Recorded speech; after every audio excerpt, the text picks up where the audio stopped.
माननीय गृह मन्त्री सुदन गुरुङले बोल्नको लागि समय माग गर्नुभएको छ। अब म उहाँलाई समय दिन्छु।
सम्माननीय सभामुख महोदय,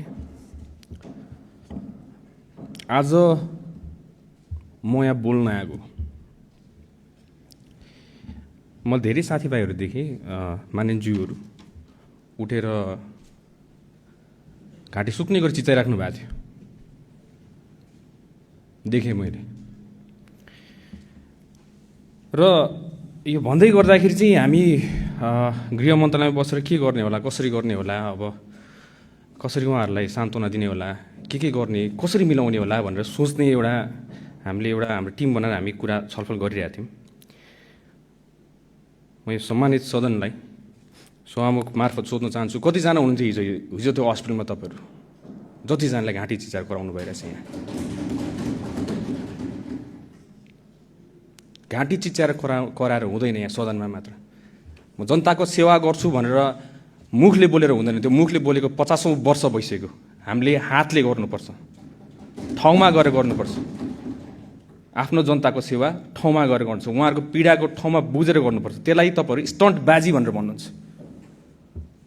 मलाई इच्छा छैन यहाँ कसैको लागि स्टन्टबाजी गर्नलाई, आफ्नो देशको सेवा गर्न आएको। जानी नजानी अन्जानमा होस्, आफूले सक्ने नसक्ने हामीले गरेर हातमा पानी राखेर यसरी गर्दै बिस्तारै हिँड्दै हामी यहाँसम्म आएको। पोखला कि देश दुर्घटनामा जाला कि भनेर। त्यसलाई तपाईँले स्टन्टबाजी भनेर भन्नुहुन्छ। हामीलाई थाहा छ हाम्रो पीडा हामीले कसरी यो फेस पार गऱ्यौँ भनेर। हामीलाई मात्र थाहा छ त्यो पीडा। अब आज म यो सम्मानित सदनलाई सभामुख मार्फत सरकार कसरी सञ्चालन हुन्छ भनेर तपाईँलाई म सिकाउन चाहन्छु। हाम्रो 3 तहको सरकार हुन्छ। एउटा सङ्घीय सरकार भयो, एउटा प्रदेश सरकार भयो र एउटा स्थानीय सरकार भयो। जुन ठाउँमा घटना घट्यो त्यो ठाउँमा ट्राफिकले लगाएको होइन, ट्राफिकले व्हिल लक गरेको होइन। कुनै भिडियोमा छ ट्राफिकले लगाएको, त्यसमा व्हिल लक लगाएको छ, नगर प्रहरीले लगाएको छ। म विपक्ष दलका साथीहरूलाई, मान्छेहरूलाई सोध्न चाहन्छु, स्थानीय सरकार कसको छ अहिले? राष्ट्रिय स्वतन्त्र पार्टीको छ? यो प्रदेश सरकार कसको छ अहिले? राष्ट्रिय स्वतन्त्र पार्टीको छ? दुई तहको सरकार त तपाईहरुसँग छ। यो नियम कानुन हामीले बनाएको, तपाईहरुले बनाएको, तपाईहरुले कार्यान्वयन गर्न नसकेर हामीले कार्यान्वयन गरेर हामीले देखाएको र त्यही नियम कानुनमा टेकेको हो हामीले। अहिले ब्ल्याक टिनको कुरा आइरहेछ, कालो सिसा लगायो। त्यो कालो सिसा बनाउने नियम हामीले कोरेका थियौं, तपाईहरुले कोर्नु भएको। त्यसलाई हामीले पालनामा त गराएको। कति कुराहरू तपाईहरुले जानेर अबुझ गर्नु भएको। किन म धेरै भयो मैले सहेको। अब यो सम्मानित सदनलाई एउटा रेस्पेक्टेड भ्यू पोइन्टबाट हेर्नुपर्छ। यसमा अलि आफूले बोल्दाखेरि एकदम मर्यादा राखेर बोल्नुपर्छ, तर घुटकन भइसक्यो। गाह्रो हुन्छ कहिले कहिले तपाईको यसरी हेर्दाखेरि के आफ्नो देश राम्रो होला भनेर हामीहरू सबै युवाहरू एउटा आशाले लडेका थियौं र आज आएर विपक्ष दलका साथीहरू, जतिजना मित्रहरू हुनुहुन्छ, जतिजना राजनीतिज्ञहरू हुनुहुन्छ, देश चलाएर 50औं वर्ष राज गरेका माननीयज्यूहरूबाट हामीले सिक्नुपर्नेमा आज हामीले यस्तो कुरा देख्न पाइरहेछौँ। हामीले तपाईहरुबाट सिक्नुपर्ने होइन र? तपाईहरुको गल्तीले हामीले सिक्नुपर्ने होइन र? हामी अगाडि बढ्नुपर्ने होइन र? यो देश त तपाईको पनि हो। हाम्रो बहुमतको सरकार होला, तर यो देश तपाईको पनि हो। तपाईलाई पनि जनताले जितारै पठाएको। मलाई अचम्म लाग्छ, आज आफ्नो यहाँ पीडा यसरी गरेर पोख्नु पर्दाखेरि एउटा मन्त्रीको हैसियतले, एउटा नागरिकको लागि हामीले हिजो रातभरि खट्यौं।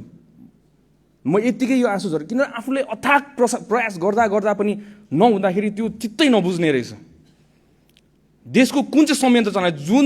जुन संयन्त्र नेपाल प्रहरी, ट्राफिक प्रहरी जसरी पहिला नेताको मात्र रक्षा गर्नुलाई, आज हिजो राति तपाईँ हेर्नु होला, त्यहाँ रातभरि नेपाल प्रहरी, ट्राफिक प्रहरीहरू बाटोभरि उभिएर बसेका थियो।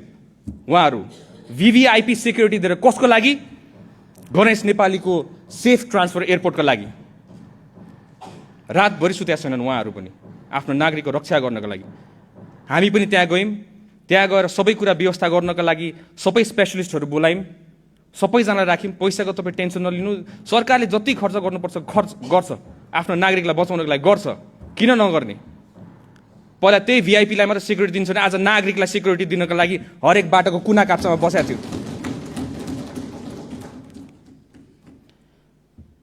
तर त्यतिखेरको कन्डिसन तपाईँलाई थाहा छैन। किन थाहा छैन? किन तपाईँ त्यहाँ पुगेकै छैन। डक्टरसँग कन्सल्ट गर्नु पर्यो, कुरा गर्नु पर्यो। डक्टरहरू हामीले उता इन्डियन साइडलाई पनि हामीले पर्मिसन लिनु पर्यो। राति परिसकेको थियो, पर्मिसन लिन परराष्ट्रलाई हामी परराष्ट्र मन्त्री उठ्नुभयो, परराष्ट्र सचिव उठ्नुभयो, इन्डियन एम्बेसीसँग कोर्डिनेसन गर्नुभयो। इन्डियन एम्बेसीसँग कोर्डिनेसन गरेपछि उताको एम्सको टिमलाई रेडी गर्नु पर्यो। उतापट्टि आउँदाखेरि फेरि यताबाट एयरप्लेनले हाम्रो एयर एम्बुलेन्स स्ट्यान्ड बाईमा राख्यौँ हामीले। म आफै गएर त्यहाँ निरीक्षण गरेँ, किनभने हाम्रो डोमेस्टिक एयरपोर्ट जाने बाटोमा चाहिँ तपाईँको त्यो पिच भएको छैन। त्यो गल्ती हामीले लिनुपर्ने, पिच नभएको। त्यतिखेर हाम्रो गणेश नेपाली त्यही एम्बुलेन्समा जाँदाखेरि हल्लिएर केही होला कि भनेर डर लागेर मैले राति नै एयरपोर्टमा गएर 10 नम्बर बेमा लिएर आउनुपर्छ तपाईँहरूले, यतापट्टि सजिलो हुन्छ भनेर हामीले भनेर आएको छौँ। र राति एयरपोर्टमा आफै गएको त्यसलाई स्टन्टबाजी भनेर भन्नुहुन्छ भने यस्तो स्टन्टबाजी सबैजनाकोबाट चाहियो आफ्नो नागरिकलाई सेवा गर्नलाई।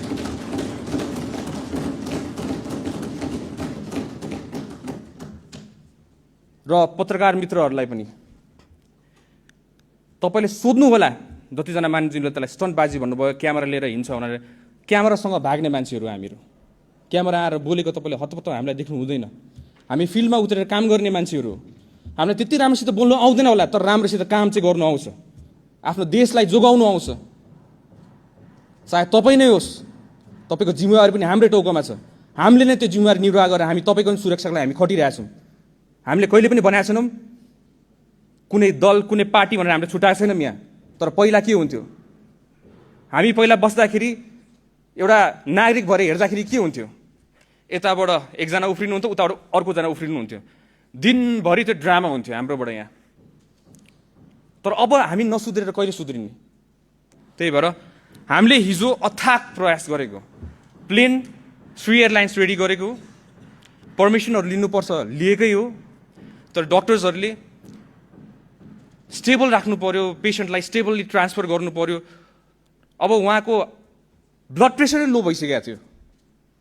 ब्लड प्रेसर लो भएको टाइममा हामीले उहाँलाई लाँदै गर्दाखेरि केही गरी घटना घटिहाल्यो भने त हामीले त बचाउने उद्देश्यले गरिरहेको हो नि त।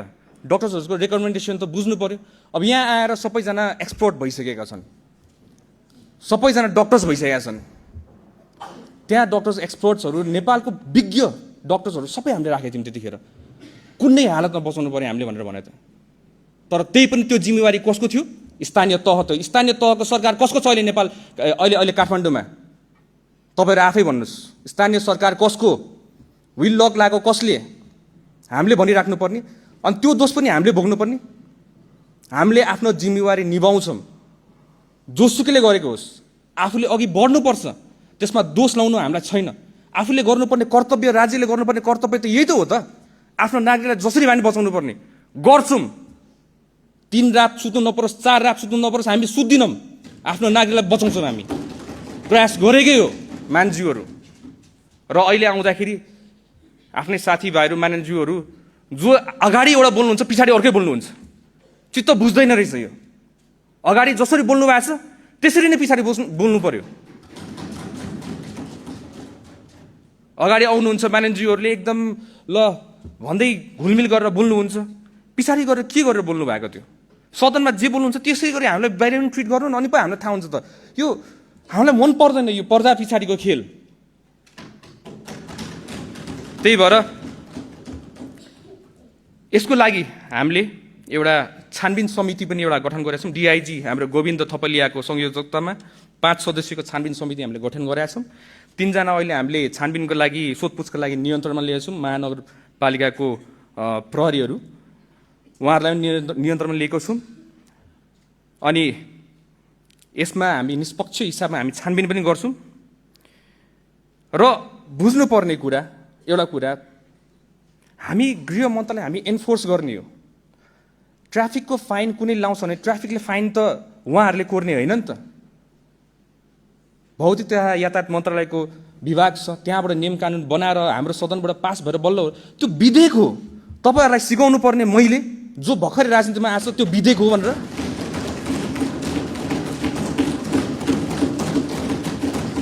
मलाई भन्नुभएको होइन तपाईँहरूले, कतिजना मानिसहरूले मलाई भन्नु भएन संविधानको स थाहा छैन यहाँ आएर भने। अहिले आएर संविधान स थाहा नहुने मान्छेले तपाईँलाई संविधान सिकाउनु पर्ने यो दिन आएको हो यो सदनमा। त्यही भएर मान्छेहरू यो सम्मानित सदनको गरिमा राखिराखौँ इन रेस्पेक्टेड वे। नेपाली जनताले धेरै आशा गरेका छन् यसपालि हामीबाट, तपाईँबाट पनि आशा गरेका छन्, हामीबाट पनि आशा गरेका छन्। र यसमा पक्ष र विपक्ष भन्नाले एउटै डुङ्गामा चढेर जाउँ न एउटा नेपाल राम्रो बनाउनको लागि। के छ र? गल्ती हाम्रो भयो भने हामी सुधारौँला, गल्ती तपाईँबाट सुधारौँला। किन यो भेदभाव कति गर्ने हामीले? यो कति हेर्ने? नेपाली जनताले कति सहने? र यसलाई अहिले आएर कसैको पीडालाई राजनीतिकरण गर्ने कसैको पीडालाई, यस्तो त गर्नु भएन नि हजुर। यो त इस्यु होइन नि त। निर्मला हत्याकाण्ड पनि राजनीति भएको होइन त्यतिखेर? तपाईँहरू मलाई भन्नुहोस्, त्यो सानो नानीको लास माथि राजनीति गर्ने को हो त्यतिखेर?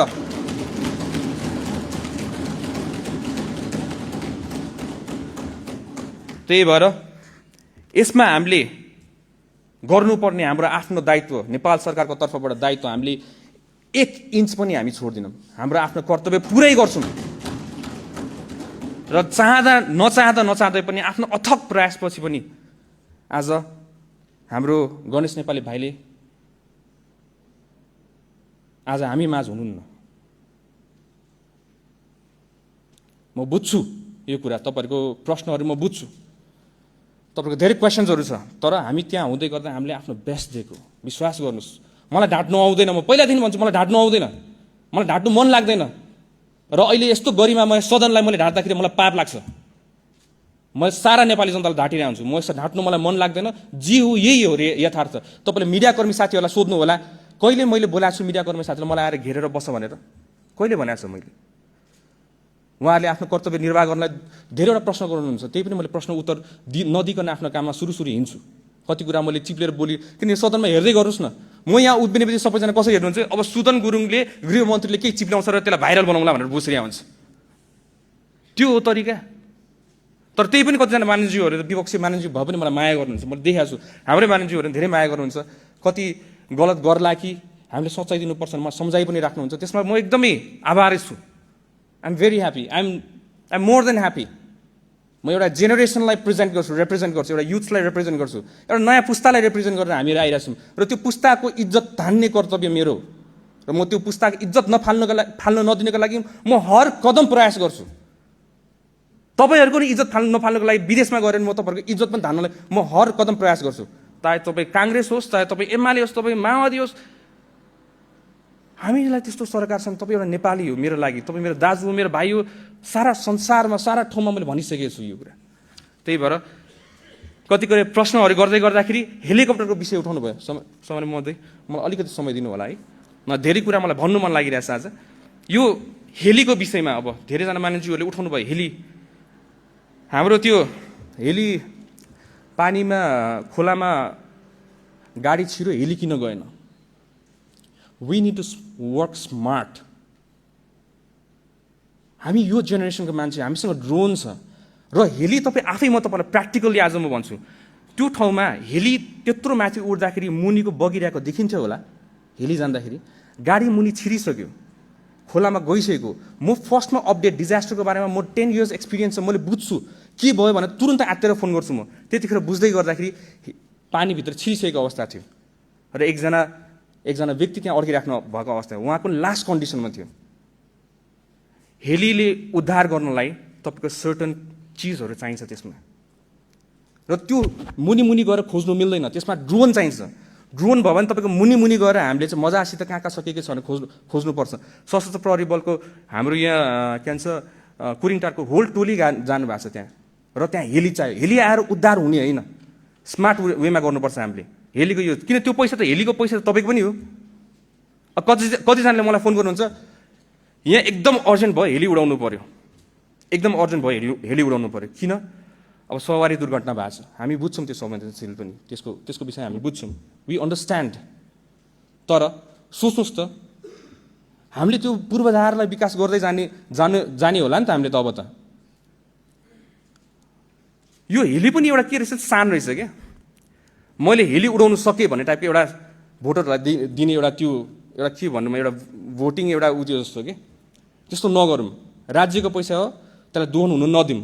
सकेसम्म परिस्थिति अवस्थाले माग्यो भने हामीले गर्ने हो, तर अवस्थाले नमागेको कन्डिसनमा हामीले गर्नु हुँदैन। त्यो तपाईँकै पैसा हो। फेरि तपाईँहरूले प्रश्न गर्नुहुन्छ हेली किन उडाएको?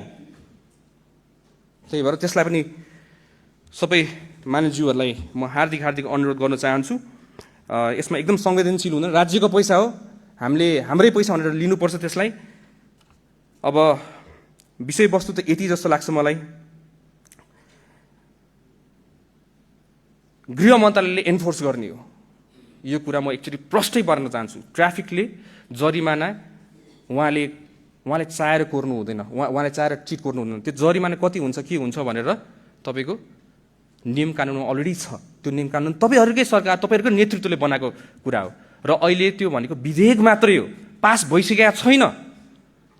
पासै नभएको विषयलाई प्रचारबाजी गरेर एकजना मानिसज्यूले भनेर सरकारलाई कति हो लाउनुपर्छ, एकदम गुड आइडिया। सरकारले काम गरेन र सरकारलाई पनि लाउनुपर्छ, एकदम राम्रो आइडिया। तर प्रश्न पनि पारिदिनु पर्यो होला नि जनतालाई। यो त विधेयक मात्रै हो, पास त भएको छैन। यसमा छलफल हुन्छ, तपाईँहरूको राय सुझाव हुन्छ, तपाईँहरूले आफ्नो ओपिनियन भन्नुहुन्छ, यो भएन भनेर तपाईँहरूले पनि कराउनुहुन्छ, उठ्नु होला, संसद अवरोध गर्नु होला। हामी पनि आफ्नो जनतालाई दुःखमा देख्न चाहन्छौँ होला त। हामी तपाईँको आँसु हेर्नु सक्दैनौँ, यस्तो हो अहिलेको सरकार। तपाईँ विपक्षी होस्, तपाईँको पनि आँसु हेर्नु सक्दैनौँ हामीले। त्यही भएर यो सम्मानित सदनलाई सभामुख ज्यू मार्फत मेरोबाट भुलचुक भएमा, मेरो शब्द चयनहरूमा नमिलेमा मेरो इन्टेन्सन चाहिँ कहिले गलत छैन हजुर। 5 इयर्समा 5 वर्षको कार्यकाल हो। 5 वर्षको कार्यकालमा मैले भनिरहेको छु मेरो शब्द चयन एकदम राम्रो हुनेवाला छ। तपाईँले मलाई 6 महिनाको कार्यकालमा देख्नु भइरहेछ अहिले सदनमा उभिँदै गर्दाखेरि मेरो शब्द चयनहरू धेरै मिलिसकेको छ। र शब्द होइन, यसमा तपाईँको ढाका टोपी र दौरा सुरुवाल लगाएको यो सदनमा कैयौँ बसिसकेका थिए, तर देश बेच्नलाई होइन। तपाईँ जे लाउनु तपाईँको पहिरनसँग नहोस्, तपाईँको इमान्दारिता, आफ्नो देशप्रतिको एउटा माया, एउटा पेट्रोइटिक मान्छे हुनुपर्छ जस्तो लाग्छ मलाई चाहिँ। आज यो देशलाई केही पर्दाखेरि ल भन्नुहोस्, सुदन गुरुङलाई राखेर यो देश बच्छ भने सुदन गुरुङलाई गोली ठोक्नुपर्छ भने फर्स्टमा सुदन गुरुङ नै आउँछ तपाईँहरू सबैजनालाई बचाउनको लागि। यो देश बाँच्छ भने मैले सुनिरहेको छु 24 गते सुन्दा 8-9 महिनामा 24 गते बच्चा मरेको छ। तपाईँहरूलाई 24 गतेको पिर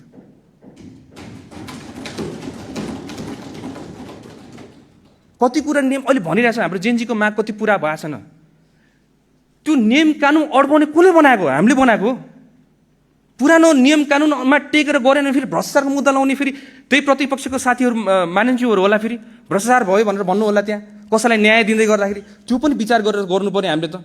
त्यो गर्दै गरेर यति दुःख पाछौँ हामीले, तर बट स्टिल आफ्नो देशको लागि यस्तो दुःख त 100,000 कुर्बान हो।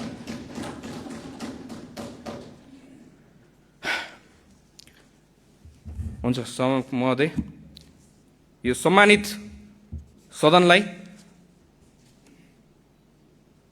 भयो होला मेरोबाट गल्ती, कति कुरा अलि जानी नजानी भयो होला, म त्यसको लागि नि माफ माग्न चाहन्छु। मेरो शब्द चयनले कसैलाई घोच्यो होला त्यसमा नि माफ माग्न चाहन्छु। तर हाम्रो सरकारको इरादा नेक छ, मेरो इरादा पनि नेक छ। हामीहरूलाई देश राम्रो होस्, त्यो बाहेक हाम्रो केही चाहिँदैन। हजुर आएर बसी पनि केही फरक पर्दैन हजुर। देश राम्रो होस्, देश जोगोस्। देश रहे त हामी रहन्छौँ, नत्र हामी त किन रहन्छौँ र? देशलाई त अब त जोगाउनै पर्ने होला नि त। तपाईँहरू बल्ल यत्रो दुःख गरेर तपाईँहरू नि यत्रो चुनाव लडेर आउनु भएको छ। त्यही भएर म सम्पूर्ण मानिसहरूलाई एउटा नागरिक तहको एउटा भुइँ मान्छेको तहबाट म हजुरलाई आग्रह गर्न चाहन्छु, हाम्रो देश बचाउनलाई र बनाउनलाई सहकार्य गरेर जाउँ, एकअर्काको खुट्टा तानेर नजाउँ, एकअर्कालाई सम्झाइ बुझाइ गरेर जाउँ। हाम्रोबाट गल्ती कमी कमजोरी छ भने सम्झाएर जाउँ, बुझाएर जाउँ, मिलेर जाउँ र देशलाई एउटा निकास दिउँ। धेरै धेरै धन्यवाद।